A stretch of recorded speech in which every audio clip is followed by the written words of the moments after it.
Well, welcome to the 100th Monkey Radio with Tom and LFE. Well, we recorded this on April 29th of 2016, and here I am on May 1st. Bright and early in the morning, I jumped up and started editing the show to get it posted out there for you guys, and we realized that we had a little recording snafu at the beginning, so we missed a couple of minutes at the beginning, not a whole lot. We basically just missed our rambling intro and our oozing of gratitude out to everybody for all the support and donations and everything that's coming into the show that keeps the lights on. So thank you so much for everybody out there that is donating and helping us out. We are actually... I've been looking into a couple of pieces of equipment that would be awful nice to add to the studio here to help us in the recording process. Basically, it may help in resolving some of the issues that we actually experienced today. So in light of that, I'm going to put out a little bit extra nudge to you guys out there. What I'm looking at is a couple $100, but I mean it's not a big chunk of money, but would be awful nice to not have to flip that bill myself. So, anyways, if you're out there and listening and you appreciate what LFE and I have been doing, think about making a donation and helping keep the lights on here. So. We're bringing back Franco DeNicola to the show here in this show, and as you guys know, he's one of our favorites. We just absolutely love him and the material that he's putting out. And we're focusing on the alien card and the UFO aspect of our personal growth and our collective growth.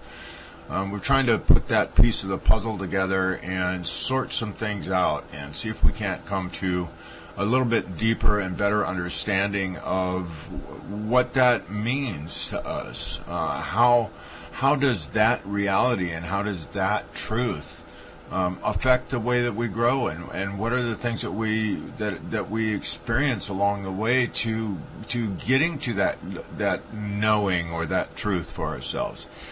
So anyways, we joined the conversation with Franco here, and we are actually talking about perception and the way we perceive aliens and UFOs in the sky. So sorry about missing the first couple minutes, but the other hour and what we got there, hour and 46 minutes was awesome. You guys will love it. So namaste, my friends, and we jump in here in the middle of the conversation. Then it becomes very natural to shift into that. It's not like, oh, this is going to take me 10 years to accept this.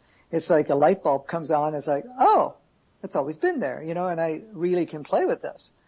And that's what's happened. Now, of course, the mind wants proof. The mind wants, wants to see physicality. I want to see it. I want to see the ship land, and I want to see, these beings coming out and so forth, right?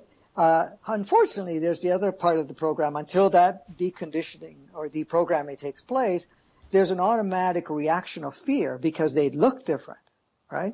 Especially if they show themselves exactly how they look. And it's not that they're hideous or anything like that. It just looks strange to us. They not only in size, but their shape, their color, and so forth. And because there's been so much manipulation, if you want to call it that, in the world of projecting and portraying some idea of what an alien represents, then of course there's an automatic reaction. Because I've seen people, when they do get to meet them, as much as they've been wanting and saying, I want to meet them, I want to meet them. There was a group some years ago, that's what they were doing, is up further north in areas where there were, not populated in nature.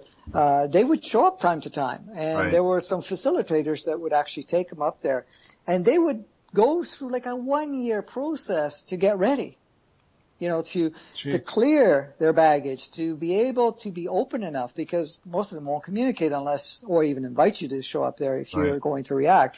And still, we saw them react, but at least there was another part of it that said, okay, I'm not afraid, even though they were to some degree, but in essence, they would step forward to be able to. And then, of course, their communication is different because it's very telepathic. So, in essence, and of course, I used to hear this, and because I knew the group, they would react to the fact is, oh, they can look at my thoughts because I'm hearing them in my head. Yeah, and then they're afraid that they're going to see all their deep, dark secrets. Yes, correct. Right. So, it's been an interesting part, the way humanity interacts with that. So it's just really, no one's, when they're in their true state, are ever going to deny that there are other beings, first of all. Second of all, they're ever going to deny that they're not interacting with us or that they have not interacted with them. Right. It's just the mind, in many cases, interfere. Yeah. Well, Franco, I've had quite a few experiences, and, I listen to how I feel my internal feelings, right? So like I've seen these things, and I've seen ones that look like they're just made out of light. There's just flashing colors of light, right? Yep. And I get this feeling, the tingles and the warm fuzzy feeling inside, right? But I've also seen them that look like actual physical objects that don't look like they should be flying because they're not very aerodynamic. They just look weird, right?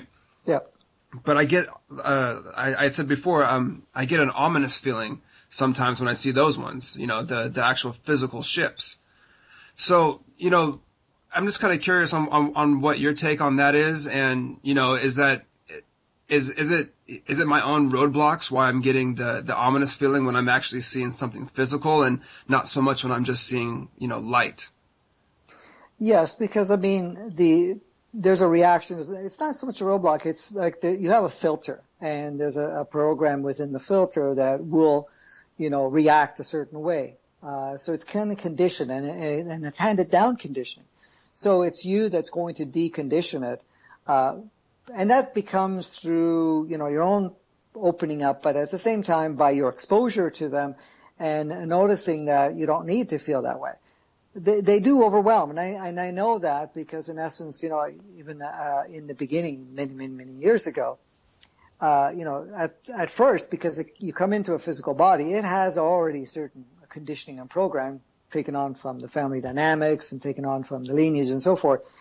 And I was seeing them as a young kid, and they would show up, and of course they would talk to me, and not all of them were, in favor of me being present on the planet, of course. But, I had a batch of them that were, I used to call them the troublemakers, but they basically didn't want me hanging around here because in essence they felt that I was going to do something, and they kept telling me it was their playground and I need to leave, right? And I said the playground is here to be shared, but at the same time it's not to be here to be dominated. So I'm here to make sure you don't dominate it any longer, right? Type of thing. But at first, like I was saying, some of them looked like they were reptilian looking, the very first ones that were showing up. But then other ones were, they were, no more than 1.5 feet, 2 feet tall that, weren't the most pleasing to look at, but at the same time, based on the filters of our mind, of course.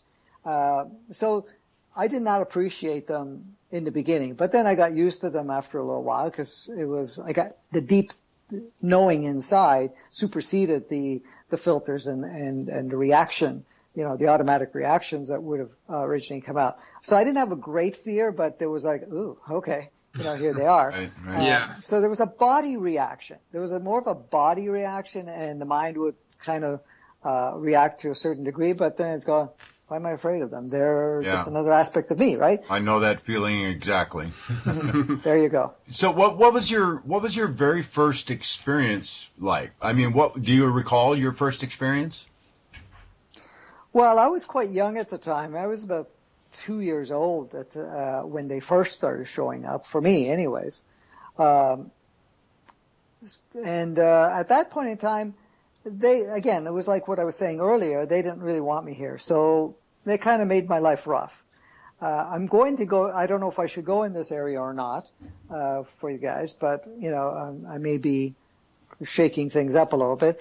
But in essence, at the time, because they didn't want me around, they would bother me in my sleep. So in fact, they would show up and they would, I was sleeping in a crib at the time, and they would jump into the crib. They would sit on my chest, and they would be poking on my feet and stuff like that, because there would be 3 or 4 of them. That's the little ones, the ones that are no taller than 1.5 feet. Right. The reptilian ones, they look like lizards that could walk and talk in a way, and much bigger, of course, than a lizard. But in essence, they were taller than I was at the time. But you can imagine I was, a couple of years old. Yeah. So in essence, they were overwhelming because they were bigger than I was, and so at first, but what's the interesting thing is I could see them, nobody else could.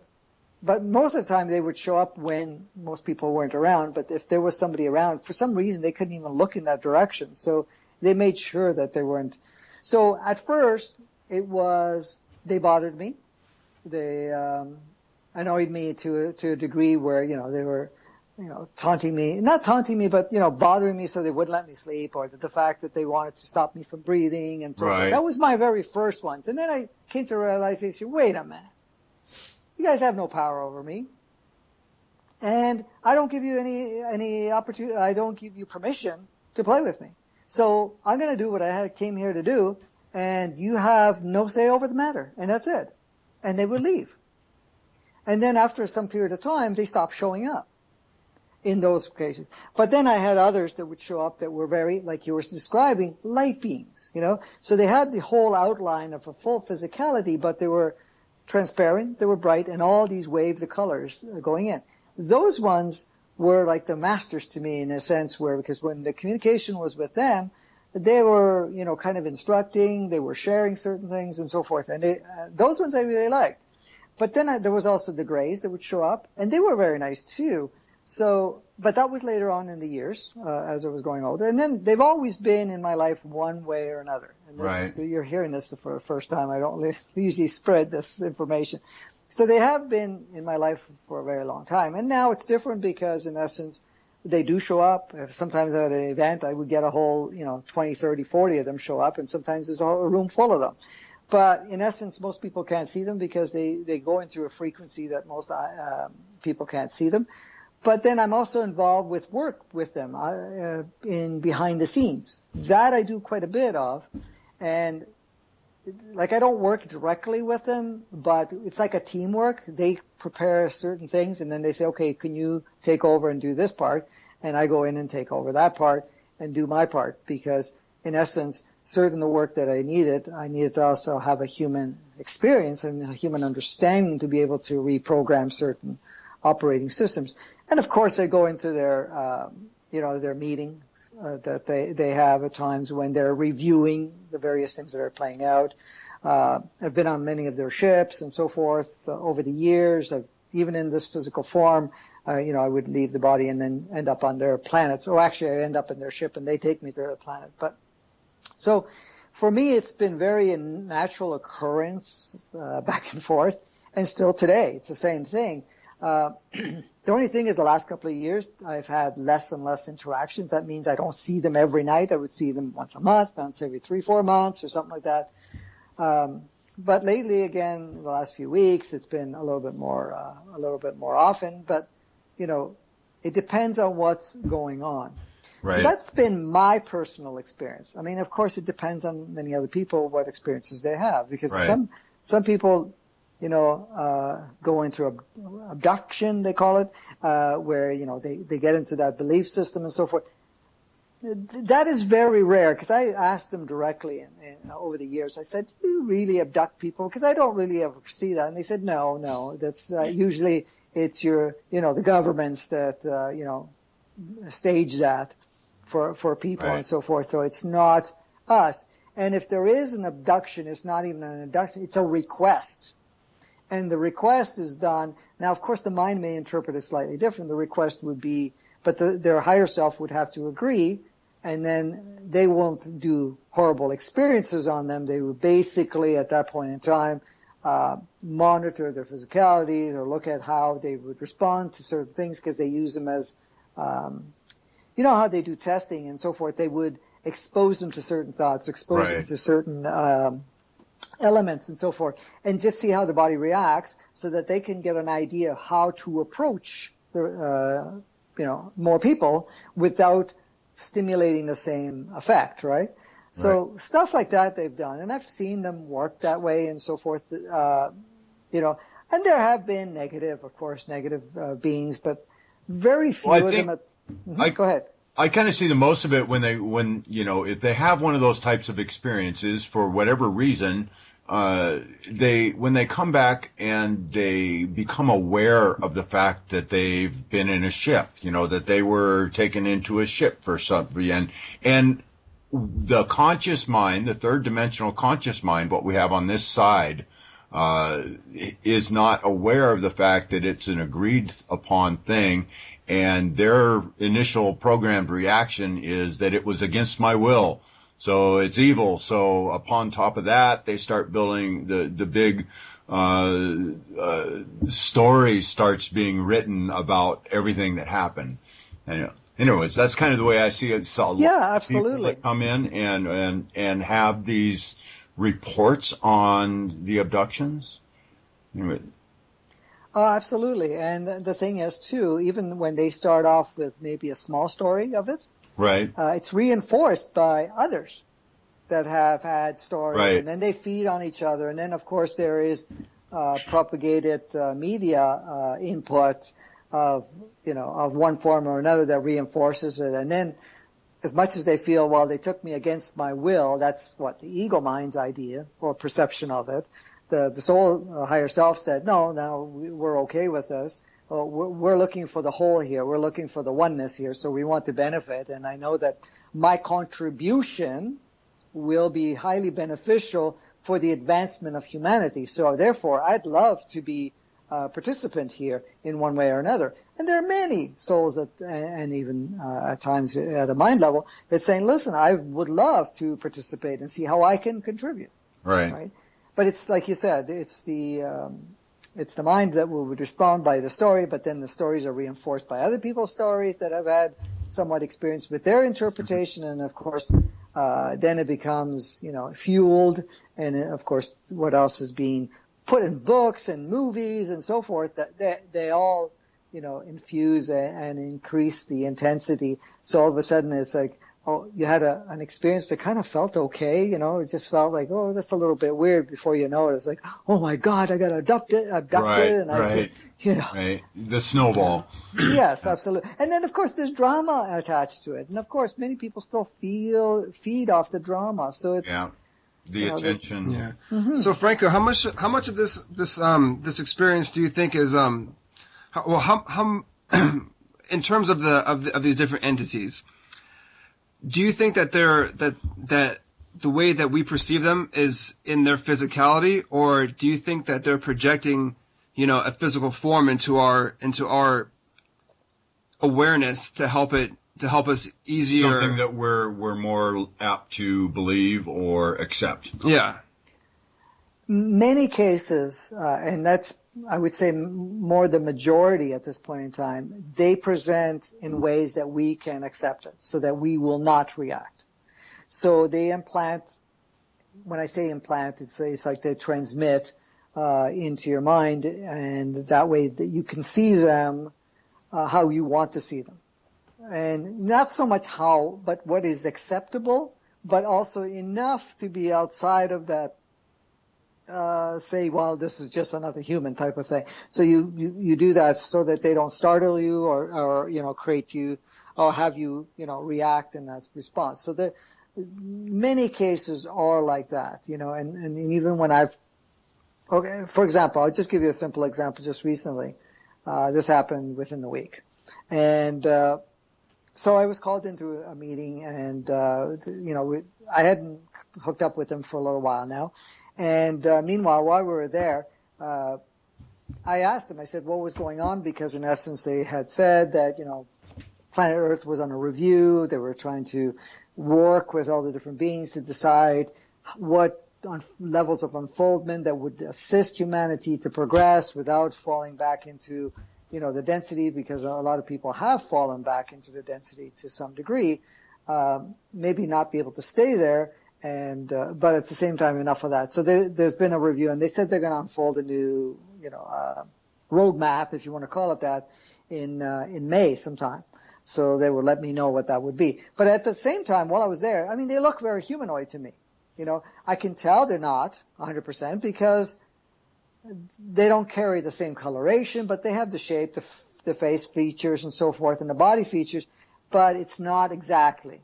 So you can tell it's different. But it was funny because at one point in time, while at this gathering, let's call it a gathering because it wasn't a formal, meeting type of thing, a round table type of thing. Yeah. But it was in this gathering. I said, you guys do a really amazing job in looking so much as humans. He goes, well, you humans all react. He says, well, I don't react. And he says, well, do you want to see what we look like? And then they went into their regular form, so I could see them in their regular form. And of course, they were all different types of species. Some look like insectoids and whatever else. And it's like, oh, okay, now I know how you guys look, and that's it. Not that I have never seen them, but normally they don't. Certain races will show up as they are. Others will project something different because they usually monitor and say, well, he might have when I say he, but more than one, because there's more of us involved. They may just react in a way so that they're still not acceptable with that. So that's what they'll do. And whenever they're interacting, because there's lots of them walking around on the planet, we just, we tune them out. We don't pay attention. But if we actually pay attention, you'll spot them because they're around. Right. So do you think that, like, in your gathering, for example, right? Mm-hmm. Do you think that what you're seeing is what they're projecting for you to see? So do you think that their actual physical bodies, if they have actual physical bodies, is on their home planet or their home world, and they're just, collectively projecting their consciousness out and meeting that way? That happens quite often too, yes. So a lot of times they are either on a ship or they're whatever, and they will project themselves in a meeting. So they're holographic, but they don't have the same consistency and vibration they would in the full form. So at that point in time, they can actually shape it so that they're projecting. A lot of times what happens for the people that actually meet them, they're projecting. Now, there are occasions where they're actually projecting human, and then they actually go into their normal state for the ones that are actually chosen to walk among us, per se. But in many, many cases, they may be on their ship, or there may be some, I don't know how many of them would be on their home planet. Many times it's just they're on their ship, but then there may be cases that I've known, but it's been very few actually, that they're actually doing that. They're projecting themselves here. And some of my guides, some of the ones I work with, they just project. And it's funny because sometimes they look a little different, and I go, and I know it's the same one, and I go, why do you look different each time, right? He says, well, I just happen to what you're perceiving at this moment, and I just recreate myself to look somewhat like that. And I go, oh, okay, well, that makes sense. Anyway, but in essence, they would, there's one that's been with me from when I was a young child that still up to today I still connect with. I mean, it's not, sometimes I don't see him for a year or so, but there was times I would see him much more frequent, several times a month. Several times a year. Then there were times it would be once or twice a month, and so forth. But that was the funny part. Is like, you look a little bit different each time, And then when I would say that, it would shape. The shape would look different. He says, well, you see, you're now changing your way of viewing it. And, and I go, oh, okay. Which made it interesting and colorful at the same time. Yeah. Well, for people who have these experiences, with these extraterrestrial beings, or however you want to label them, mm-hmm. How can we tell the difference between, a very vivid, lucid dream and an actual experience that we're having? That's a good question. In my particular case, I can tell when I'm actually involved or if I'm actually having a dream. Now, I don't have many dreams at all. So in essence, they never show up in my dreams type of thing. So it's always that part. But for people, in essence,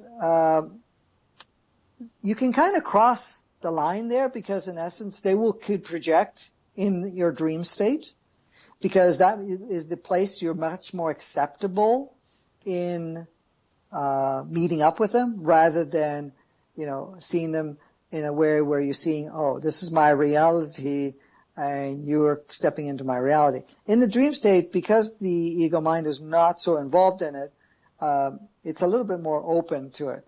So it can cross the line in that way. However, in essence, if you're having a lucid dream versus you can actually let them move away or do something, you can, because you're controlling the dream, right? In essence, rather than they're there, now you're interacting with them in essence and you want them to disappear. They don't. They're still there. They're still communicating with you and so forth. You know that you're not in a Right. lucid dream.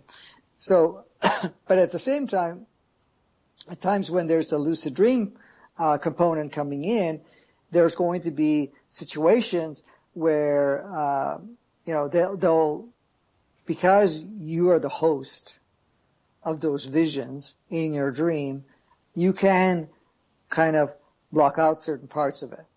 Right. You may not get them to dance for you or anything like that, but in essence, you'd say, okay, I don't want to see that part, right, or whatever it is. So that you can do to a certain degree in the lucid dream aspect versus when they're present. Right.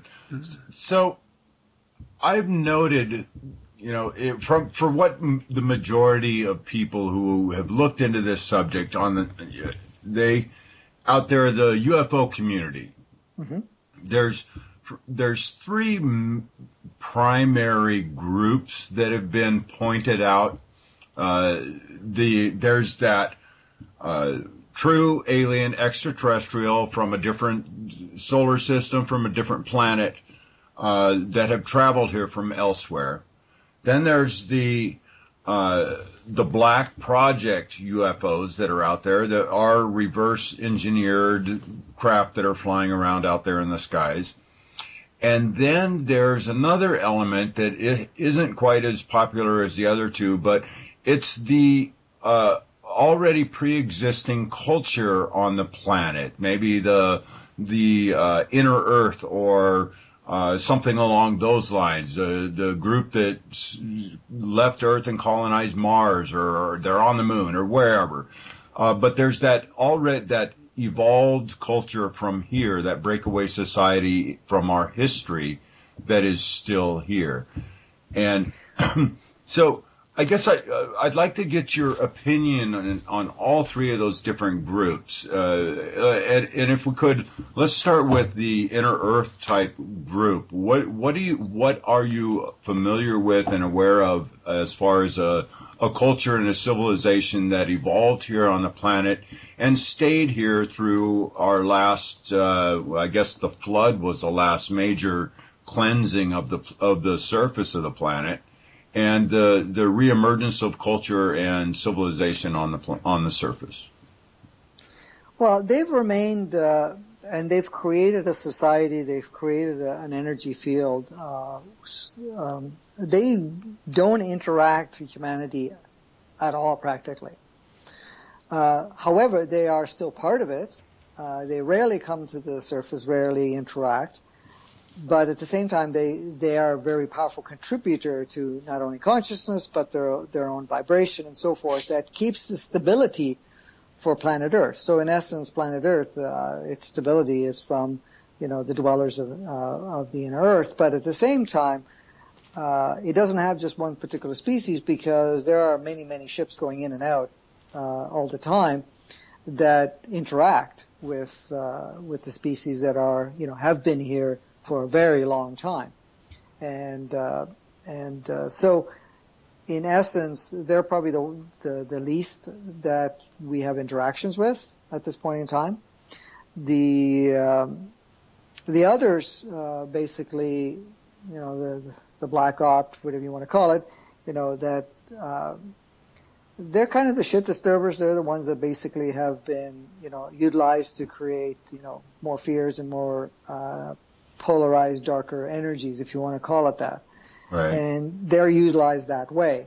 But you have to understand the big picture of this. They still play a role, and it's not that they're not like they're there and they're, as long as they're there, humanity can progress. In actual fact, they are aiding and progressing, even though the role that they're playing, because in essence, as humans that we are, we're still, a lot of us are still playing with polarity, is still playing with, needing to experience the darkness, the densities, and so forth.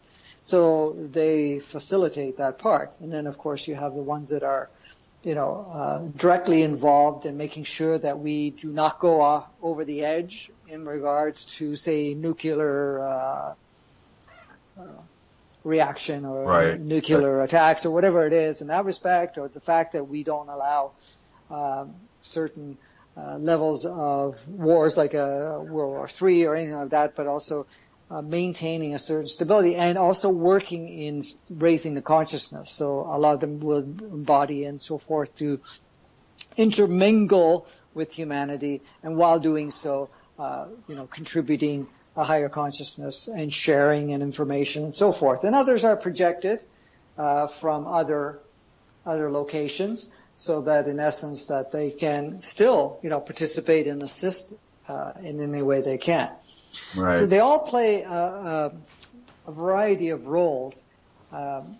So you're talking about the ones that have been here for a long time, hold a certain energy and a certain consciousness, which they're waiting for humanity on the surface dwellers, they call it the surface dwellers, to get to a certain level of consciousness where they would intermingle, because we're still very violent right now. And so it's not very appealing to interact with them, because they're still trying to hold a very uplifted, higher fifth dimensional consciousness.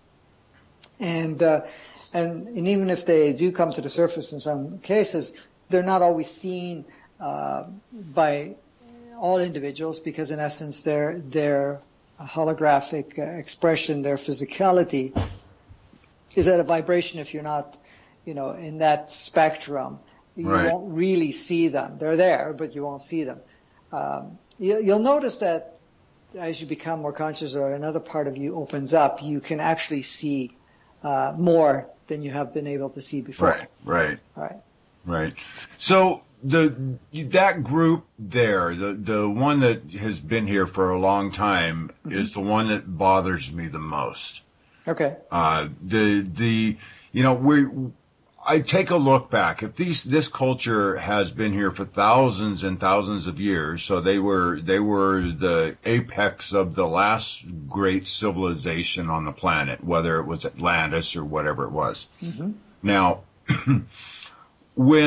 if they remained here on the planet, it just really baffles me that they would sit back and not have a more open and involved role in the evolution and development of the surface of the planet.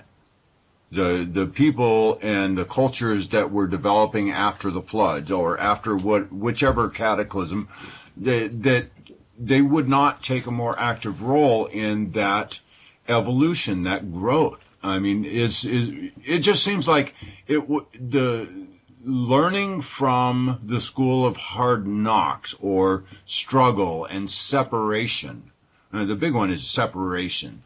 Learning in the school of separation doesn't seem to me like the most conducive or the best possible way that you can raise a consciousness, a soul, into a level of greater awareness. So it just really baffles me, and I don't quite understand what type of motivation could have made a culture sit and watch as their brothers and sister souls were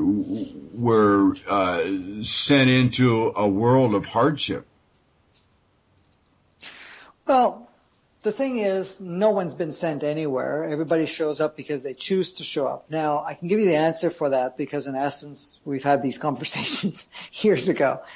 And their point is they're not here to interfere with the souls that are coming here, because the souls only that want to play that game are the ones that are coming.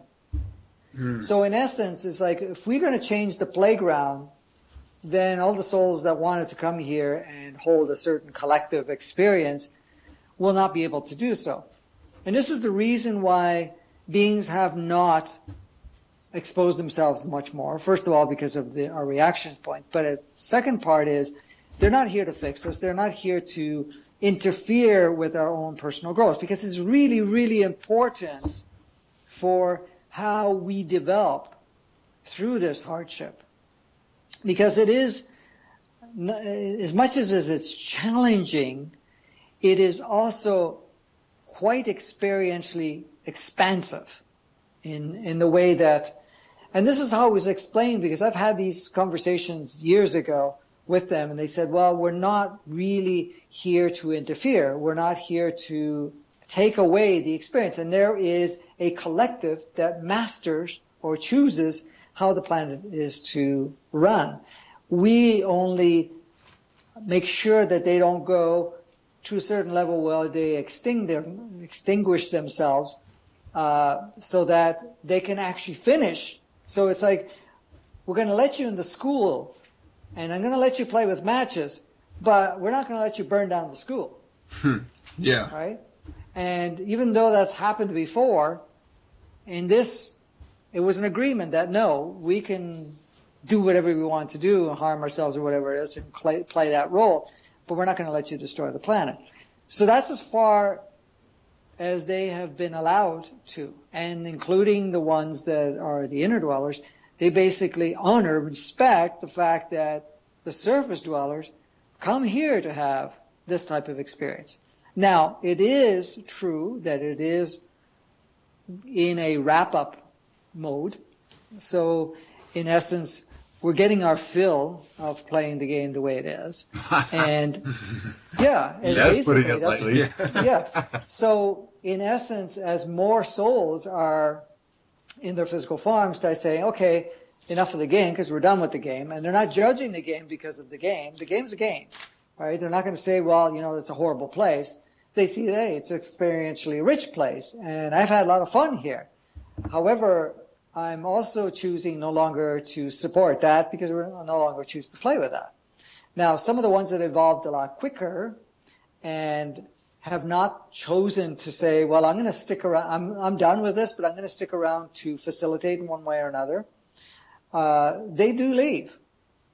You know, so, but because of the changes that are going now, it's very appealing. So a lot of them are sticking around, and then the ones that cannot tolerate it because they're done with it, or they're not getting their fill of it, they will leave, and then other souls will step in. So there's a lot of drop-ins going on too now. So one soul leaves the physicality, and another one drops in. And as long as it's viable and they can use it, because most of the ones that are coming in are more advanced, first of all, as a soul level. And when I say more advanced, that means that they've removed more veils, they're a lot more conscious, they have more remembrance of who they are, they have more access to various experiences that go outside the human experience. So in essence, they can bring other experiences.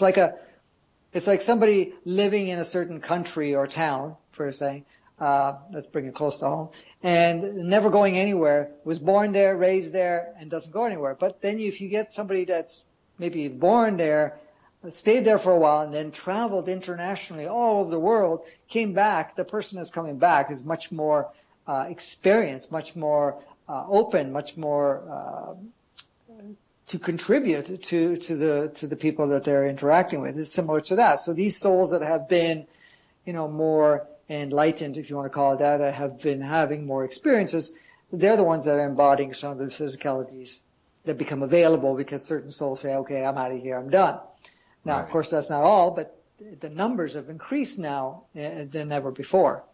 And then there's a lot of swapping too that's going on. So it's very interesting times right now, And I'm sure you probably met people that you kind of knew, and then you meet them again at some other point, and they're so different. Right. Because in many cases, the soul that was originally there is gone, right? And another one dropped in that either was more advanced or was completely alien, in a sense, where it's the first time in a human physicality. Right. And so at that point in time, not only are they learning how to work through it and understand, but they feel very different. Their energy is different. Their inner self is different. Right. Than what do you call it? Their surface part of them. So the mind level may remain to a certain degree intact, but not totally, because in essence that starts to deteriorate and reform and reshape to something different that is more conducive to the individual or the soul that's embodied, this replacement sort of thing. So, I think a lot of this question and this whole thought process boils down to the I can't believe I chose this blank feeling that people get. The frustration with the whole why haven't they stepped in and helped us, and why haven't they parked on the White House lawn or appeared over Seattle for a week. Those types of things, the big disclosure, right? That frustration aspect of the alien card I guess that all boils back to that feeling of I can't believe that I chose to be here and have this experience. Yes, I mean the mind's concept of that is very true in observing it that way, saying, well, I don't know, I cannot imagine that I chose to be here and to come here.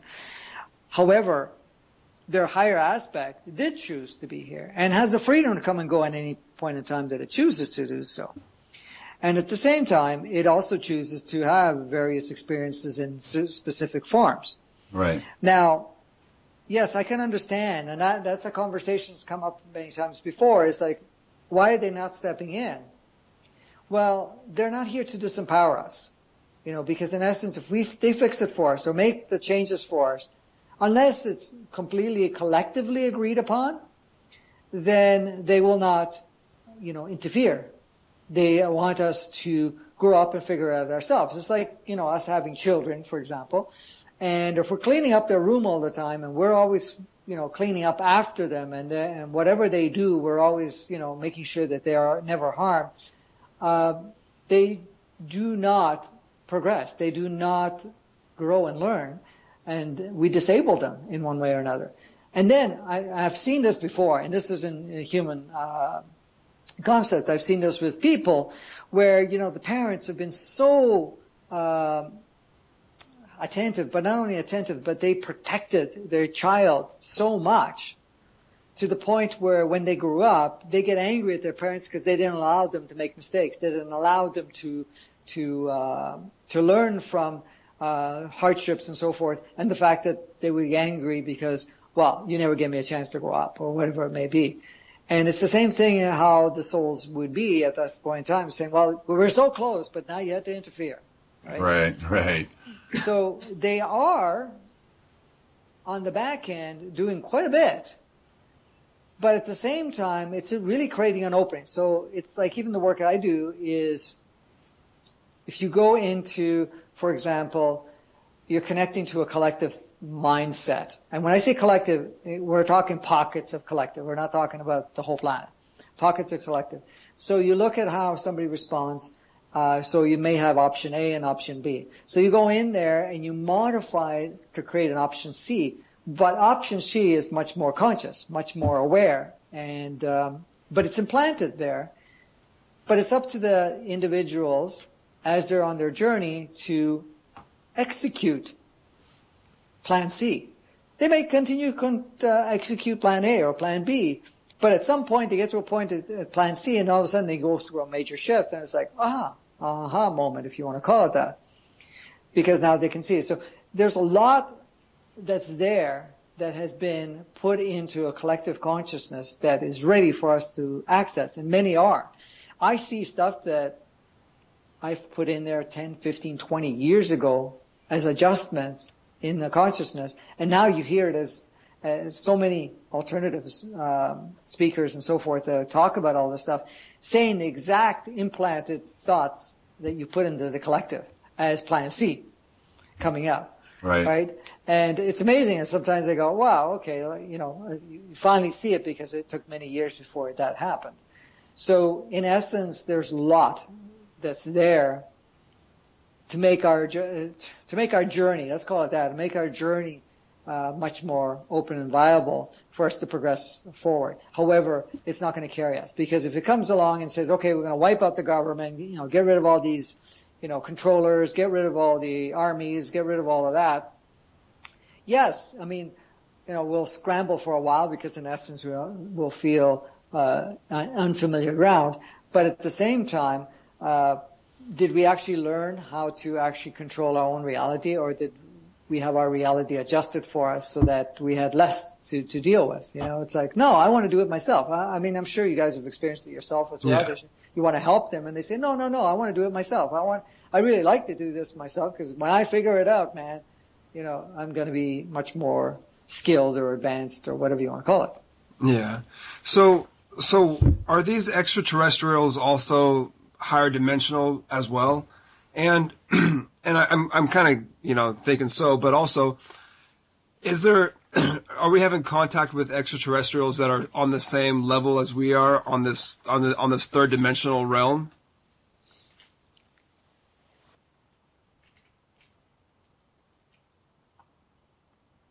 Franco? Did we lose you?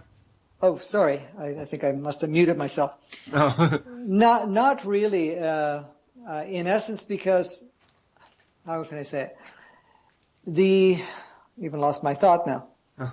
Travel across the universe. Are we getting third dimensional? Sorry about that. Third dimensional consciousness are not really involved with us at this point in time. In essence, because they wouldn't have anything to offer, and we are moving out of that. So in essence, the lower vibrational ones, if you want to call it the lower evolved ones, are fourth dimensional consciousness. But the rest of them are 5 to 7 to 9, ninth dimensional consciousness that is intertwining within us and communicating with us and also sharing with us, only for the fact that they do not operate the same way as us, so that they can actually put a higher spin to all of it. So in essence, when we're looking at the interaction, they're not going to just get you fear-based. Now, that does not mean that somebody channeling or someone that is still very 3D and has gained this perspective of connection with something outside of them, they cannot connect with a lower consciousness being. They're not projecting themselves, but you can call them in or you can tune it in. So sometimes the channeling, you are bringing either a very old being that, an older pocket of consciousness or entity that was in existence a long time ago, the oldies channel, if you want to call it that. Mm-hmm. But you can also bring a less evolved one. But in essence, are they going to come here and intervene or assist us in any way? No, none of that occurs. It's mainly just the other way around, where in essence, if somebody calls it in for some assistance for their own personal growth, because they want to go into that deeper 3D part, then there may be some interaction in that, but they're not even projecting themselves. Even the ones that are playing a negative role or, to facilitate a negative role are still beyond third dimensional consciousness. Actually. Yeah. So the extraterrestrial and the higher dimensional, they're intertwined. Yes. So what about the physical craft that we experience visually in the sky? The stuff that we see flying around, the lights and even the physical things that we see out there. Mm-hmm. Are they? Would you say that the majority of those are like that embedded culture or black ops, or would you say that's the lion's share of what we see in the sky, or would you think that it's those higher dimensional beings that are out there that are interacting with us on that other dimension and that other level of consciousness? Are they able to physically manifest their craft from their planet, project themselves here, or are they existing within a craft out there? I mean, where are they located, Yeah, the ones that you're seeing flying around, they actually exist in the craft. So they are presenting themselves in the craft. They're not projecting. The majority are higher consciousness beings that are either monitoring or making adjustment energetically or going in and creating disrupt patterns so that certain patterns that may be non-conducive at this point in time because of where we're heading. So that's that. The other part of it, their intent is also to actually make themselves more visible so that we start to become more comfortable with their presence. Now, of course, the landings don't happen until more people are more comfortable with it. There are some black ops stuff up there too. It's a small percentage in comparison to the ones that are coming from other planets. Now, on our in and around our planet, we have many ships and massive galactic ships too, or one massive galactic ship that is size of a major city, but then there are some others that are a little smaller. And then, of course, you have the small crash. They're showing up everywhere around the world. They're basically around to kind of monitor what's going on, make sure that there's no interference from a lower state of consciousness beings that are, still around here and there. To also make sure that whatever's taking place on the planet is in some way still in alignment, so it doesn't get off track. Now, I think we may have talked about it, and I may be confusing with somebody else, but in essence, a lot of times you're not able to see the large crafts, and sometimes the satellites pick it up, but they usually scrub it, so that because in essence it has to reflect a certain amount of light for it to be seen, to change the spectrum. But if you're trying to see it with the naked eye directly, you won't.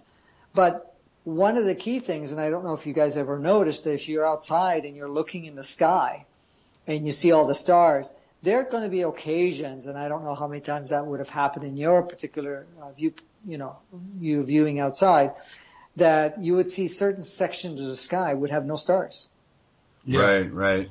Yeah, so that's usually a ship is there. And that would be one of the bigger ships that is blocking. And then you'll notice after a while, it moves out of the way. So that, if you look back a little while later, you'll see that area now has stars. Or, you see it in a different location because those are the ships that are there. So you can't visibly see them, but they do block the light stream from the various stars. So that's one of the ways that you know that they're very close by or in that regards. But a lot of the smaller ones, they are just smaller crafts. They have a few beings in them and so forth. Sometimes they're a little bigger ones, but in essence, they're just like little scouts. They're moving around doing their thing, and at the same time, see, the thing is, you'll notice that people are denying it less and less. They're much more fascinated when they see them, and compared to the way it was before, because it was denied more before. Right. When they would see something in the sky or they see lights moving around. Now it's becoming much more common. I notice with people, when I mention it to them, they say, oh, yeah, I've seen this, I've seen that, and so forth. And, well, how do you feel about it, right?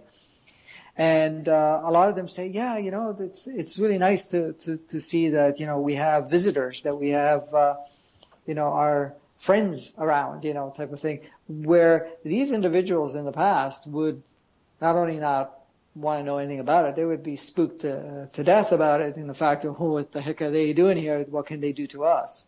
Yeah. So how is it that, anytime I go outside at night and it's a starry sky, I put my intentions out there to see something, right? And within a few minutes, I see something comes flying by. And I could tell it's not a ship or or it's not a plane or a helicopter. It's, one of these light things, it's acted all crazy in the sky. But it's like, no matter where I'm at, I can do this and it happens. So it's just hard for me to wrap my mind around the fact that it can just appear just because it seems like I want it to appear. I'm open for it to appear and it just happens. You know. Yes. Well, many of them are out there in a way or not. Many of them are out there that are outside the visible range. Because you're calling it forth, because you opened up the channel to see it, then you can see them. And in fact, because you have opened the channel, you can actually communicate. So there's a direct connection established right at that point in time. So you may say, okay, I'd love to see this going on. And then they zip by, right? So you open the channel to see them, and then they also follow a certain level of your instructions. So is that because there's just so many of them up there that aren't visible, or is that, you know, because something's actually, you know, popping into existence where I'm at because I'm calling for it? Well, there's that too. First of all, there are many up there, but at the same time, you can pop them from wherever they are. So in essence, if you call them forth, because of the fact that they don't have, you know, issues with travel and projecting from one place to another, you can call them in, and they can project where you are, from wherever they were from before. So this might sound kind of silly, but, you know, do you think there's going to be a point in time where they just get, you know, tired of me asking to see them, and they're just going to be like, no, I just came to see you, you know, 2 days ago, and you're asking me again. You know, I mean, is there like a you know, a patience level there? Well, you know, it's a possibility, but I would say more no than yes, unless you're going to show off with it, and at that point in time they may turn around and say, well, okay, we're not here to entertain you or entertain your friends or anything of that nature. But you know, the thing is, at times you want to show your friends or show someone. They'll say, oh, great, somebody's opened the pathway. I will show up, because in essence it will be another believer, or another, if you want to call it a believer, another one that will open their eyes and say, oh, shit, you know, there they are, type of thing, rather. So if it's beneficial in one way or another, I don't see them cutting you off by any means. But if you're, you know, just to show off, oh, look, I can let them do this, I can let them do that. After a while, they may turn around and say, well, no, we're going to only respond to certain circumstances and so forth. Yeah, well, I'm not your circus bear. Yeah, you know, and every time I do it, I mean, I always do it with, you know, with loving intentions, you know, and, you know, I'm always grateful for it, and I always say thank you, you know, and I talk to them, you know, and I honor them, I guess, when they do show up. So it's, you know, it's not about showing off. It is about, you know, showing other people that this phenomena, you know, is real. It does exist, and, you know, the power we have inside of each in each one of us is, you know, extreme. Correct. Yes. So it's always, you know, it's always with gratitude when I do this. Perfect. So you don't want to come in with, you know, with the ego mind, you know, it's like, oh, look at what I can do and so forth. But if you're coming in with gratitude, then it's a respect for one another, respect for their presence with the respect of your presence, and that's why they're more open when that exists, because in essence then there is a mutual respect going on, or a mutual agreement, or a mutual playing field that is established. Right. So this whole, how does this piece, this extraterrestrial, this alien piece, how does that kind of really fit into our own personal development, our development into a more conscious, more aware being? Is that just a kind of a spatial type of part of our awareness? And when I say spatial, is like, is it a absolute truth to our very existence then, that we all inevitably must face and come to know? Well, it's the facing and coming to know at a mind level, because at a higher perspective, you already know that. You know that existence. That is part of you. And it's not separate of you, because in essence, the realization at a higher aspect of yourself, you realize that they're part and parcel of your evolution. Their evolution, your evolution, is a collective evolution. So in essence, you see it as, oh, okay, these are just my other brother, sister souls having another aspect of whatever experience that they're having. That is part of the whole expansion that we're going through.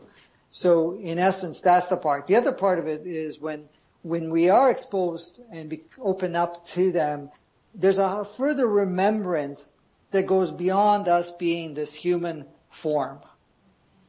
And that creates a huge shift within our consciousness. It creates a whole shift in our projection and our viewpoint, so that we, expand our experience. We start going outside the box even more, and the box that we've created as a human perspective, because human perspective is pretty tightly woven, right, and in essence is very limiting too. So by allowing yourselves to interact and more openly with their consciousness too, because the thing is, they're not better than us. They're had different experiences. They have been on different playgrounds with different physicalities and so forth. But they may have evolved in certain ways where they may not be playing with war anymore. They're not no longer, stifling technology, for example, and utilizing technology to create freedom for them. Utilizing capacities to travel more and do all types of other things. So they just got to that point. And I'm not saying all the planets are more evolved than us, because that's not true. But at the same time, many are more evolved. Now, we would have evolved much more if there wasn't the game that we've been playing and how much choice. Because look at it this way. Sometimes you create a playground. It's really sensorially experienced. And, but it's getting archaic. So let's take an amusement park. You create an amusement park, and it starts to get archaic. Very little has been upgraded on it. And in essence, the key is now is like, okay, we're kind of done with this. We should take down this amusement park and revamp it, or start renovating it, start putting new experiences in there and so forth. However, but there's all these people still waiting to get in there and saying, no, don't tear it down because I still want to get in there. So, right. And this is what's happening. And sometimes I look at it, I go, come on, you guys, and this is why the population grew as much. Yes. And this is why the population grew so much in the last, 60 plus years. What is it, 60, 70 years ago, we were like 2 million people, 2 billion people. And, we had toppled the 7 billion. Where did all that happen? Yeah, okay, what, people having more sex, we're having more babies? Well, it doesn't quite work that way. I mean, yes, they were all cooperated in that respect, but it was because the demand was there. You're going to build something because there's demand, and the demand are because the souls are going, oh, no, before you tear this down, I want to go in there and really want to experience that intensity there, because that's a pretty rockin' place. I mean, you can get killed easily there. You can do all types of things there, and blah, blah, blah, right? So that's the thing. So in essence, that cutoff to some degree has happened. So in essence, you're not having that influx, but the ones that came saying, well, no, let me experience the rest of it. Let me get some more out of this before, it dissolves. And this is the only reason where we're still at where we are now, because in the last year or two, there's been a few delays in our own progress on a collective scale, because there are too many souls. They're saying, no, we still want to play this, dense 3D until we get, some more saturation out of this. Good point. So, speaking of our progress, I know we got there's some big shifts that are on the horizon. At least I feel that way, and I know a lot of people that I've talked to feel that way. And I'm just curious, from all the different resources that you have at your fingertips, and primarily the interactions that you've had with those beings that are out there in the cosmos. What do you see for some? Well, let's go this way. What are some of the key shifts that are on the horizon that you think we're going to see soon? You said shifts? Shifts, yeah. Okay. Well, like I was saying earlier, right at the beginning of the call there, let's put it this way. A lot of the shifting and shifts that are going to occur is in a restructuring of our current systems. Now, one of the agreements were made, unless it's changed, and I won't have an update until next month at some point, because they kind of agreed that they were going to let me know what the new unfoldment was going to be. So right now, they were kind of reluctant to tell me anything because there's a lot of things that they're playing with. But in essence, the intent so far has been, in the last while, is to create a destabilization of a lot of our support systems that we have, that we create such a powerful dependency, so that in essence, we start to deviate from it and create something new. Now, the monetary things and all that stuff that's been going on, there's lots of stuff going on, but it's held by, I don't know, strings, if you want to call it that, for lack of better words at the moment. Bubblegum and baling wire. Yeah, yes, that's a good way to put it. So, if you look at it, it's really not sustainable. You don't even understand how it actually even still intact to some degree. But it's just there holding on for, the ones that are saying, oh, come on, a little bit more, let us finish our part, whatever it is. So as for the unfoldments, those are some of the changes. But it has been agreed upon that there's not going to be any major disasters.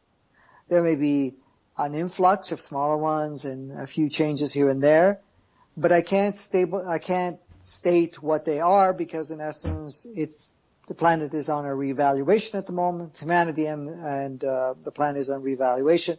And reevaluation doesn't mean, or do we get the good marks or get the bad marks? It means more, let's evaluate what would be the best journey at this point in time, or direction for us to head that would best suit the changes that we need to accomplish. Right. So the point is to get the planet. Now, this could change, but the last input I had was to make sure that we had achieved, as humanity, to be in fifth dimensional consciousness by the end of 2017 going into 2018. That is the intent. That has been the goal, or if you want to call it goal, the direction that it's been going. Now, even though that has been delayed on a couple of occasions, so that it wasn't that far out before, it was already to be achieved this year. Now it's been extended only to give humanity more time because of the fact of the requests that have come in to allow them more time. The planet itself is already fully encoded, fully integrated in fifth dimensional consciousness as of the 21st. The 7th. I think it was the 15th or 17th of March. Yes, around the 17th to 21st of March, integration came along. So in essence, this year. This year, yes. So all the codes are in, all the integration is happening. So the planet itself is really vibrating at fifth dimensional consciousness, and it still supports some of the third dimensional consciousness projections that are here, the holographic experiences, humans, if you want to call it that. At the same time, it also supports the fourth and so forth. So the planet is there. The animal kingdom, the plant life is already evolving. The animal kingdom has started for some time, but it's not moving to the same degree, only for the fact that it's still closely connected with humanity. So as quickly as we advance, they will advance too, very quickly too. So in essence, that's kind of the plan at this point in time. There'll be more updates after this next month, right, when I get more input. So the last time I met with them, which was a month or so ago, not this one because I had one about a week ago or less than a week ago, but that one there was specifically, I guess it's close to 2 months now. I lose track of time. They were a little bit more specific of the fact that says, please do not share too much about what's going on, because we don't want to give people certain ideas and hopes, Right. and then it gets changed. Right. Because then they create a disbelief in the fact of, oh, well, they're lying to us or something like that. Right. No, it's not. It's not the case, because the thing is, things are changing all the time. Our timeline is shifting and restructuring all the time. Our collective consciousness is always upgrading and changing too. So every little shift that occurs, certain outcomes become outdated, new stuff comes in, or there's requests for it to go further one way or another. There's a lot of things taking place. And this is why it's very difficult for anyone to project any future at this point in time. Right. Because the future really, really does not exist. There's a potentiality of, let's call it a potentiality realm that it would like on a collective scale to be able to unfold. Right. However, how it's going to look, how it's going to get there, and how long it's going to get there is all undetermined. Right. Yeah. Right. So I find it really curious that all the codes were in on the planet, and she was already functioning at fifth dimension. Right about the exact that was complete. Right about the same time that LFE and I decided to start looking into the UFO and alien aspect of our development. yeah. There you go. Yeah. So are these beings that are talking about this unfoldment? Are they in communication with the consciousness of Earth? Is it like a symbiotic relationship where they're planning this out along with the consciousness of the Earth? Yeah. Well, what they do. It's interesting because I was on a ship with them, and then I met up with one of your friends that you hold dearly, that you talk to once a year. And I won't name the name, but it was interesting because in essence, not only are they observing and they're looking at the different energy fields and so forth, they do communicate. I shouldn't say communicate. They tap into the collective, but at the same time, they also communicate with individuals that are on the planet that are the, what do they call it? The ground workers. I think that's what they call it. Ground workers that are in the depth of human experience, but are conscious. So they're brought in, their higher aspect of it is brought into the communication, because they'll get feedback from them and then decide, okay, what do you think, or how do you feel? I wouldn't say too much think, but how do you feel? And if we projected this, and they will project, they will create scenarios and then observe how humanity would swing one way or another. So there is that involved. So it's not, we're making the decisions for you and you have no say in the matter.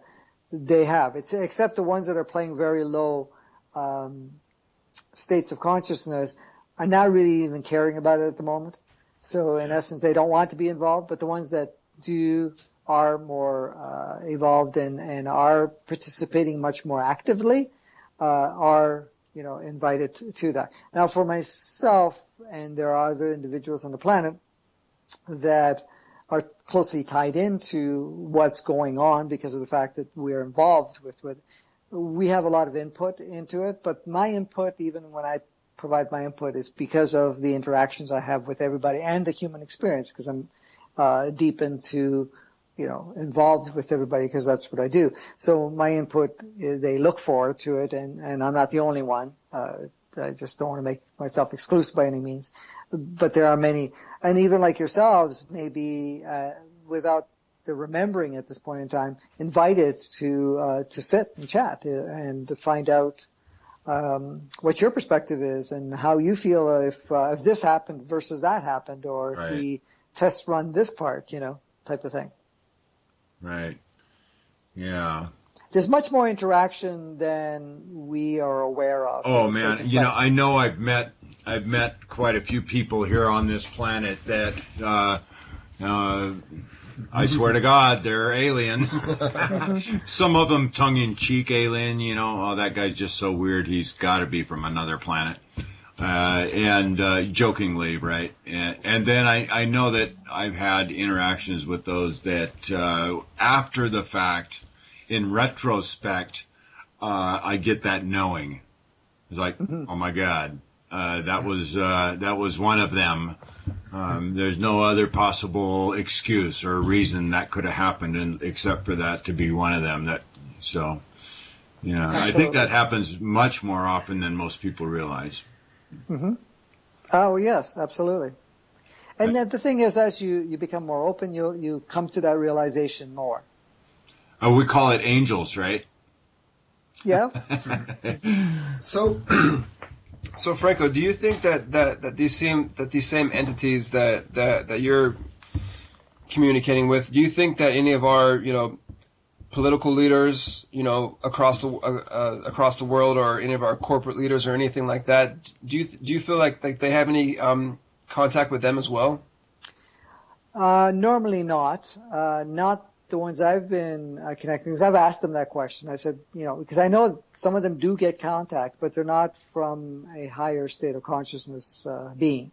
Because there are beings on the planet there are not more beings coming onto the planet that are of a lower vibration or lower state of consciousness and have probably a more powerful role in the negative coming onto the planet, because that's not happening anymore. That's been stopped for a few years now. However, there's still some here. Lots of them have been leaving, but in many, they're still there. And they're the ones that interact with the humanity, that are in control, that are still playing a very dark, dense role, per se. So there's interaction. Now, there have been, with good intention in the past, technology shared, wisdom shared, and so forth. But because of their state of consciousness and the role that they were still playing, it was used on a negative aspect of it. So a lot of the technologies that were supposed to advance humanity, and even ways of doing things to advance humanity or to lighten the load for humanity, were actually used to make things even more dense and more intense, but at the same time used as weaponry and so forth. I mean, a lot of even the stuff that Tesla and others were gifted with to come and implant on the planet were ended up using for weapons and so forth, when they were there for the betterment of humanity at the time. Yeah. Or so completely suppressed. So this consciousness shift, or this consciousness change that we're experiencing, so it's really going to be a grassroots movement. We really can't look to any of our so-called leaders for I don't want to say help, but for to lead, to be leaders. Not yet, no, and most of the players that are there wouldn't even be able to participate. So it would be others that would step in at that point in time, but it would have to be unanimous for that to take place. So they're asking for it. Say, okay, we're ready for new leadership at this point in time. But right now it's more like grassroots. But there's a huge awakening process going on now. There's more and more people becoming more and more aware of things and are stepping into it. Now, a lot of them get kind of lost in the game of blaming someone for whatever's going on. That's kind of phase one. But then, as they become more aware, you don't blame anyone for anything, because a role's a role. And it's just saying, okay, how much do I want to participate with this role, or it's time for me to create a change in the role. So most of the humans right now, so that you understand, the humans that are taking the front run of this, what really is happening is they're creating a new template of a human consciousness, a human experience. And what we mean by the template, we're creating a new pattern that is different and much more expansive than the one we've experienced thus far.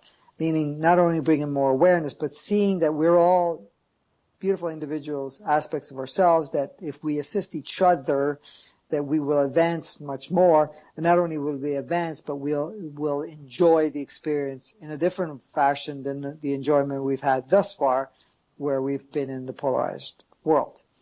So as humanity, because that's one of the things that I've seen, is that there's been an awakening to a certain level, but then there's kind of a hijacking sort of thing, if you want to call it that. But that's just a state of consciousness where, they go one way, and then all of a sudden it's like this.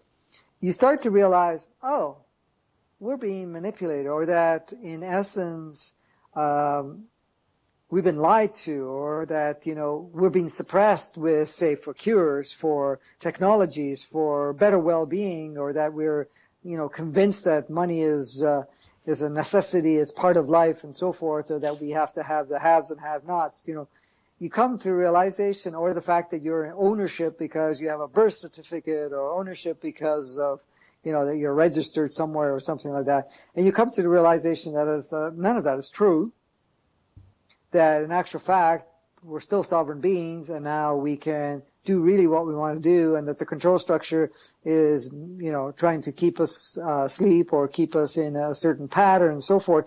And what happens, we start to go into the fight mode, and we start having hatred, we start having anger, and then you see them, and then us. Then you see them as the victimizers, and you become the victim. And then you start playing that game. And that game is an intensification of the same energy that everybody's been experiencing. It's just taken another form. It's still polarity. It's still separation. Them and us type of thing. It's when you get to the next level, when you see them as us, and that they're only playing a role, and they're waiting for you to say, we're done. We don't need you to play this role anymore. And they'll walk away. And it doesn't have to be vicious or anything like that. The only reason it would still play out anything like that would be at this point in time because we're still there in that mindset, or we're still not completed that part, so we're still playing it in that form, or else it's not necessary. So the wave that's happening now is more awakening. They'll go through that phase, and there are many that have gone through that phase, and then there are many that are getting softer now, because in essence they start realizing, hey, wait a minute, what am I fighting here? This is all part and parcel. They see the perfection in all of it, and how it's served, not serving any longer, to the same degree, because it still serves to some degree, because many are still saying, oh, I want it this way. It's like, people talk about, well, how do we break out of the matrix? Well, you break out the matrix by you breaking out of the matrix. That means you're not in the same operating system. You get out of that operating system that you're in. You get out of your matrix. But to change the planetary matrix, you need more people to change the matrix, because many people do not want to give up the matrix. Right.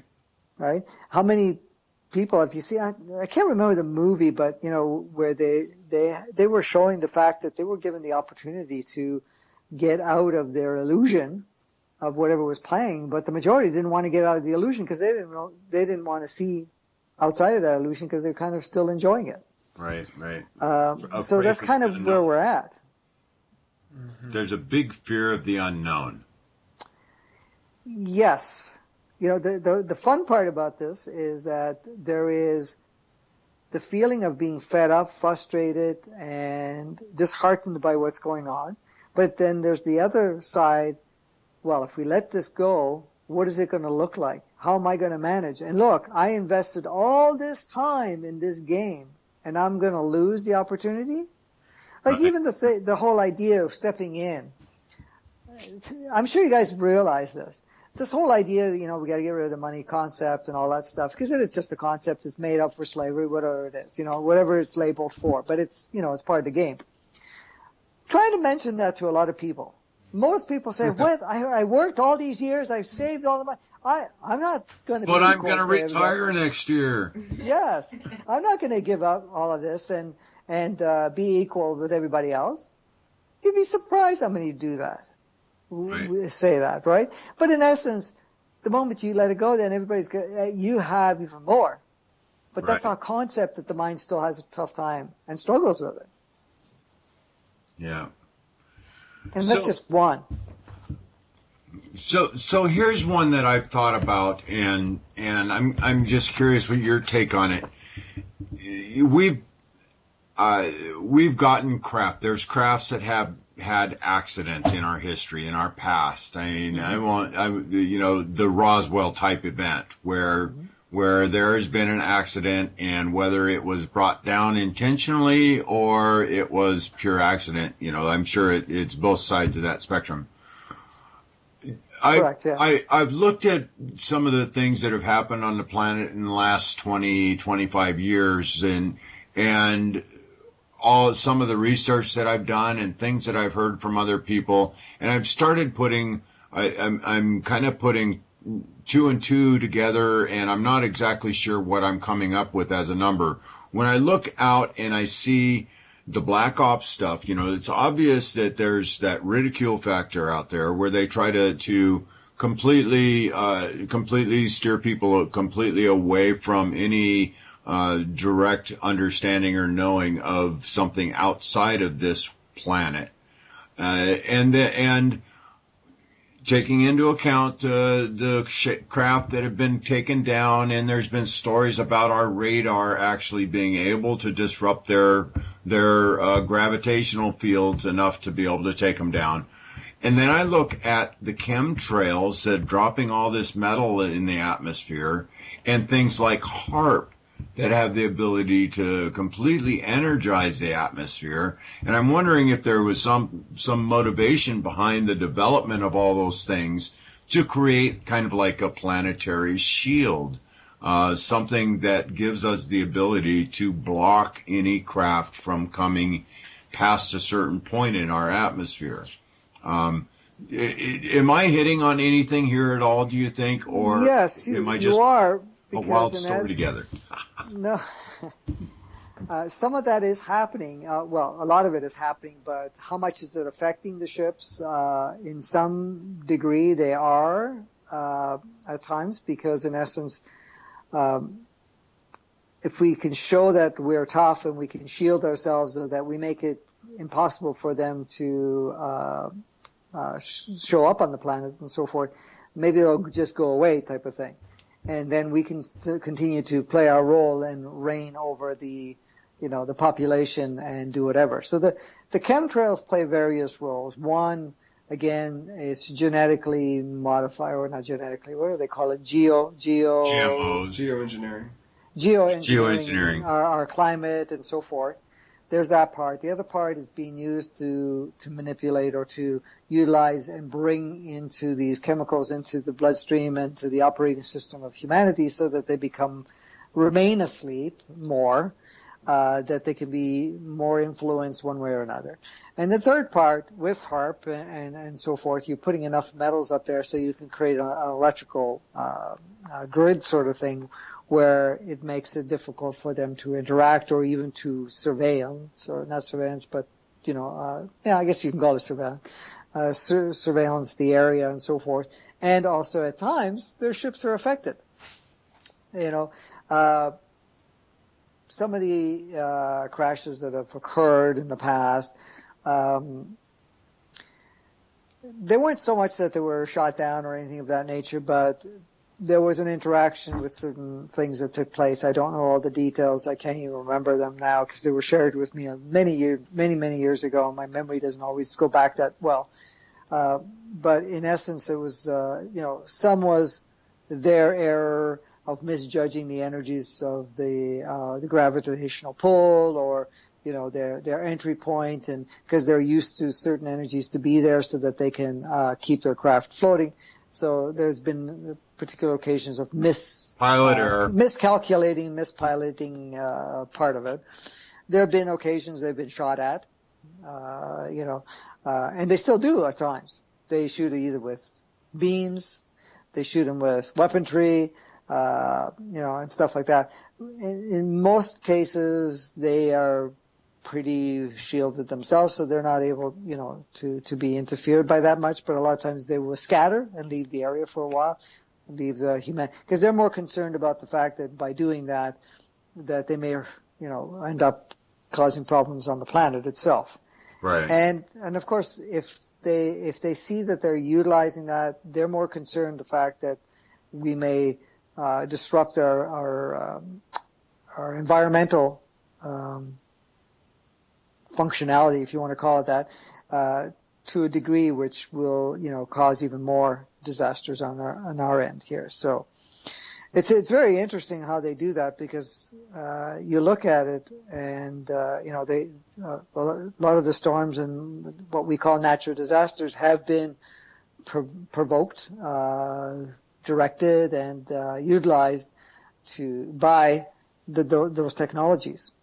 Right. I'm not saying all, but there's been quite a few that have been done that way, including tsunamis and whatever else. Right. But in essence, it's just creating more fear, more chaos, more whatever they want to call it. But again, you got to always keep the other side of it. It's not that they're doing anything against our will. We're still allowing that to play out because many are still utilizing it. Right. Right. But yes, what your points and what you've observed there, you're correct in many ways. Yeah. Yeah. And I guess I'm heartened in the fact that I know me personally, I know that the ability for them to overcome anything that humanity could possibly throw at them is there and very much in employ. I mean, there's nothing that we can do, or quote unquote they could do to stop them from showing up for people who are ready for that experience. Yes. Yeah. The thing is, too, I mean, they've made it very clear some time ago with me. They had said to me specifically, because I asked them the question, they said, in essence, if we felt that it was beneficial for you guys in a way where, we're not going to disrupt what you need to learn, to disarm, to shut down HARP, to shut down, make planes not do the chemtrails, or the fact of, disarming a lot of the satellite monitoring that's going on, and a lot of the, the repeaters and the different frequencies that are being transmitted. They can shut down all of that for us. And they said if it becomes a necessity or highly beneficial, then we'll do it. Until then, we're staying still low key. Right. But still always there with you. Yeah. I guess, it's still that third dimensional side of me still goes, come on, guys, just show up. Why don't you show up? There's still that little voice in the back of my mind that's gone, geez, there's a frustrating aspect to this. Because I'm ready, at least I think I'm ready. I'm ready for that shift. And I guess that's the antsy part of us who have come to a point where we know that there's a reality much larger than what is put on our TV screen, and that we're ready to experience more of it, and it's kind of, I guess it's kind of like being the 1% on the other end of the spectrum. They always talk about the 1% that's controlling everything. Well, we're the 1% on the other end of the spectrum that is that has evolved beyond the 1% mentality, right? And are ready for new experience, while the majority of the planet is still firmly embedded in third dimension and the 5 o'clock news. Yeah. Yeah, with me, it's actually different. I would just share this. For me, it's never been, okay, guys, just show up. I usually say, come on, guys, just wake up. Right. It's more because I know it's all hinging on humanity's progress. Right. It's not so much them showing up. They'll be part and parcel of the showing up the moment we wake up. And the thing is, this is what I say, come on, guys, that we can do better than this. Right. Can we do better than this? We can do better than this. Come on, we got to get. We are doing better than that. Yes, we are. Yeah. And the thing is, let's move on. Let's move on quicker. So if you want to call it frustration, sometimes it's like, come on, disheartening. And you see, every time there's a little bit of a delay or that it's not moving as quickly, it's like, come on, guys, come on, let's move on to it. Right. And the thing is too, we haven't had chemtrails for a while. And for a few months, I haven't seen a single one. But the last few weeks, the sky I don't even see the sky. Because the moment there's even, you look in the morning, sometimes I'm up really early in the morning, I look outside and, it's a clear day. A couple hours later, the whole sky is all striped again, and it's like, Right. come on, really? Yeah. Come on. And then We're still at this? and then by early afternoon, it's a completely gray sky. Yeah, absolutely. Yeah. Yes. Yeah, we've been getting that here pretty regularly too. Yeah. So I wanted to say something. Oh, great. We get to hear from you. Hello. Yeah, I've been having these really interesting experiences. And one of them is that I'm starting to recognize everything as an act of love. So even, the bad is an act of love so that the other person can experience it. And I have this strange feeling that my poles are literally shifting in my mind. Like literally totally shifting to the opposite direction. What do you say to that? You're absolutely bang on. Huh. Because that's what it is. It's an act of love. Every role that's being played, even the most devious, if you want to label it that, of roles is an act of love. Because that's all there is. We just perceive it differently because we're just playing a role and we've, defined that this is a horrible thing. It's just an accentuated experience of one way or another. Now, for you to be able to see that, you have gone through major changes within your level of not only of your consciousness but awareness and how you see things. So you start seeing beyond the conditioning and the programming, because your programming in its program state is going to turn around and find wrong with the ones that are playing negative roles. But now because of that shifting that's going on with you see love in all of it, because in essence you're now seeing through your more natural eyes, your more natural awareness. So it's much more expansive. So your world starts to flip, because in essence you see not only the perfection, you see the love that you're talking about, but you also see how all of this is purposely unfolding in such a way that step by step it is enhancing the human experience, because it doesn't only enhance the human experience, our planet, our solar system, our galaxy, and our universe, but it just goes right back to its truest form of essence of source. Right. Right. Because I'll tell you one thing, in a source consciousness or an awareness consciousness, okay, let me ask you. I wasn't going to go there, but I maybe get slapped on the wrist for it. But you may hear, transmissions coming in that people will channel, whatever it is, and they're, saying all the dark forces, and we're going to alleviate you, blah, blah, blah, and all this stuff that's going on. Okay? In essence, that is just kind of a manipulated information. Very little truth in it, because in essence, it's about really, when I talk to the beings, or when we're connecting to higher consciousness essence that we're dealing with, they don't see any of that. They see, like what was just said a few minutes ago, oh, they're all beautiful, loving beings. They're playing all their role. Everybody's playing their role. Right. So when I say to them, when are they going to finish, which was my question to them some years ago, when are they going to finish playing? And I said, when we're finished wanting them to play it, when you guys are done. So there's not, oh, we're going to come in and, yes, you guys been, manipulated, you've been taken advantage, and we're going to go in and arrest all these the bad guys. The bad guys, that's right. They don't see bad guys. There is no such thing as bad guys. Okay?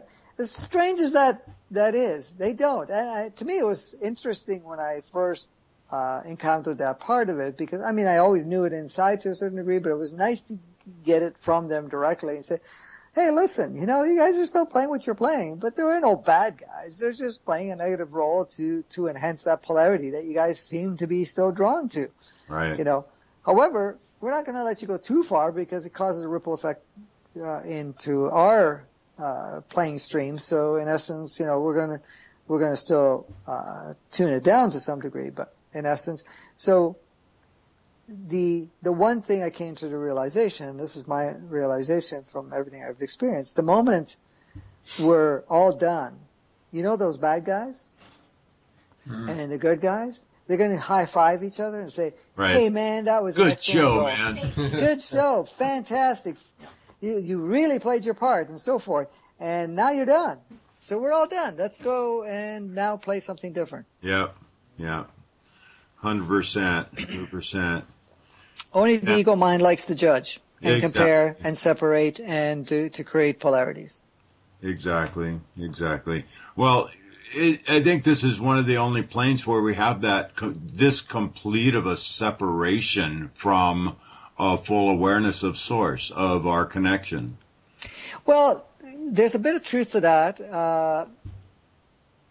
What actually accentuate all of this is that there have been other planets that have complete separation, but none of them to the degree, how can I say it, for the length of time and for the different phases. Right. Because in essence, we came here totally forgetting who we are. But at the same time, there was an intervention that occurred that actually went so deep into amnesia that even the soul almost felt to the point where it had no access to anything. Right. And this has been going on for over 10,000 years. Oh my gosh. In this human form. This is the first time that there's actually real progress being made. Because I can tell you, since the modification, the original modification that actually because you have to look at their series of physicalities on the planet, this particular series of humanity, because there have been other versions, of course, prior to that. And this particular version is only about 15,000 years old, because they get modified and upgraded every so many thousands of years, whatever. So in essence, this particular phase that was put into place, it was intended to forget, but also to remember and to actually be flourishing much more than, where we are now. The intent of the planet was to be able to go to ninth dimensional consciousness while still in the physicality, in this particular physicality, on this particular planet. Right. And right now we should have been already at 7. But this is one of the very few planets that actually have been stifled so much and locked up for so long. So that's what makes it somewhat more unique in that regards. I mean, every planet is unique because every planet is a different experience. But but think of the bragging rights we're going to have out there in the cosmos when we graduate from this place. Well, absolutely. Man, I survived Earth. Oh shit! I didn't get to go there. Oh man, and this stuff, one of the best medicines that are out there for all of this stuff is find the humor in it, guys. I mean, if you can come back and just like we just did, laugh about this stuff, We just had a great time on planet Earth. Man, I had some really screwed up times. I actually thought I was gonna die and disappear, man. Can you believe that? But finding humor in things and continuing to find joy in the midst of whatever trauma, trial, or tribulation you may be going through in your lifetime. I mean, there's always some straw of joy and love that you can reach out and grasp. And then definitely in retrospect, we're all able to laugh about it eventually.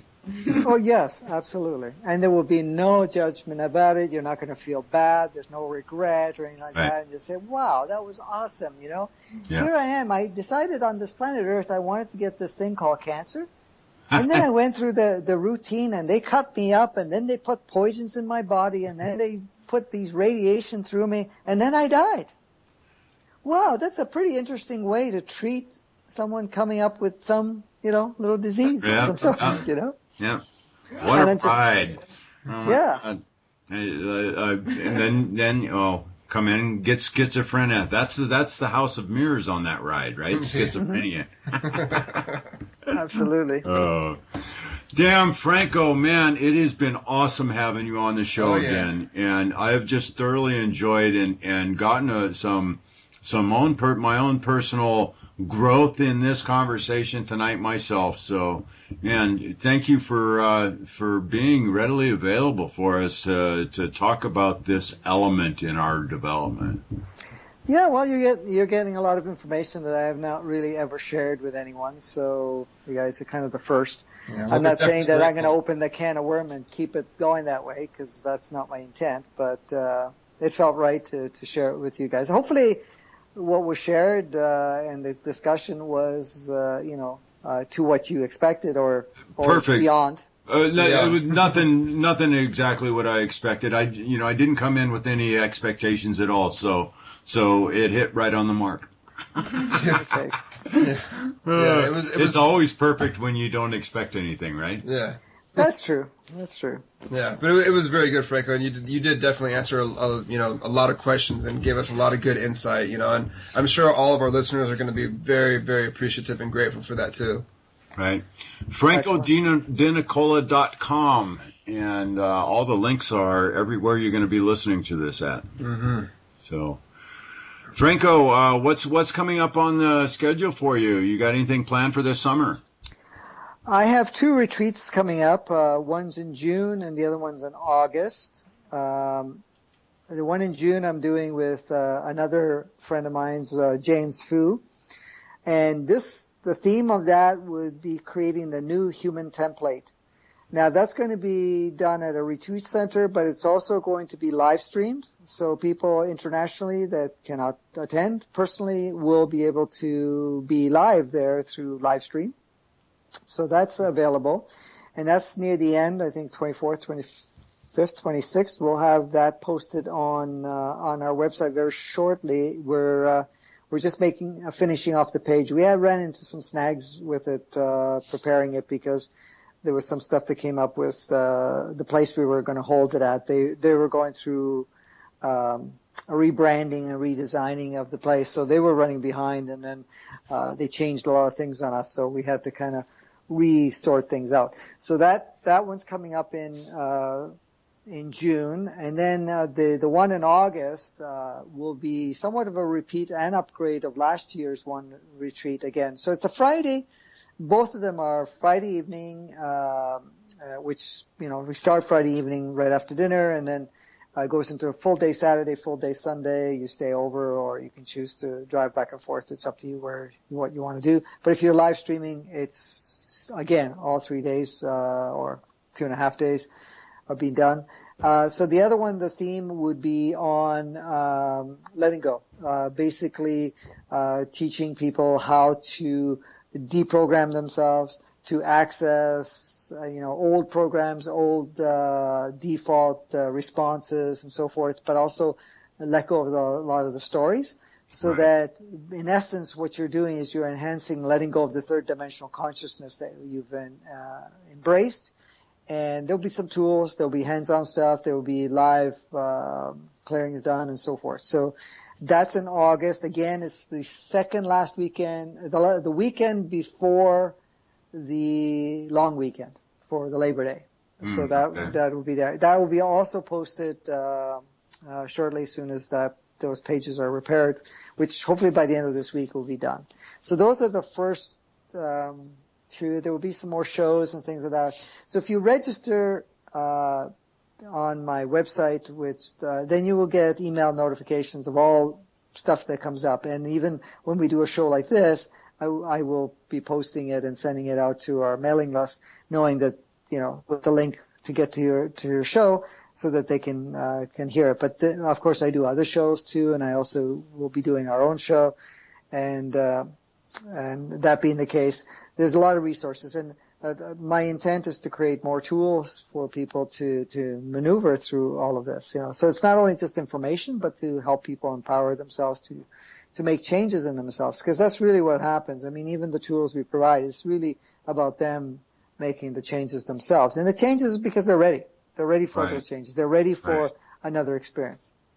Absolutely. We never force people to do anything, because, as much as I would love everybody to wake up, I still respect them for their journey and whatever, time they need to get there.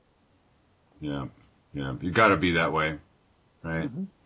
Yeah, it's the right way to be. So, all right. Well, thank you so much. Looks like you got an exciting summer coming up, and I would urge everybody to go over to francodenicola.com and check out all the resources he's got over there. And thank you again for joining us. It's been a great show, and I want to thank everybody out there for listening. And don't forget that donate tab on our website. We definitely appreciate any assistance you guys can toss our way to help pay the bills.